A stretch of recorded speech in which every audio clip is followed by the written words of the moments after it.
So today we're working on our Ryobi S430 Dude, I get it.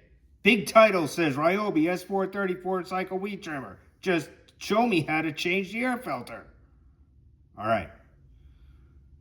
Press the little button under here. Pull the cap off. And change that air filter in there. Hey, look at that. There's no air filter in there because Knucklehead Tom decided to run it without an air filter, which means that Tom's going to have to replace the carburetor in another video. That's not this one, though.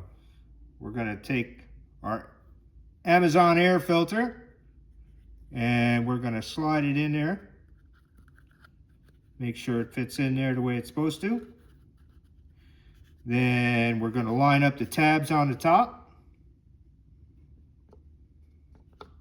And we're going to put it back together with a snap. That's it. Hey, look at that. The choke lever's busted. That's going to be another video too. Anyway, that's it.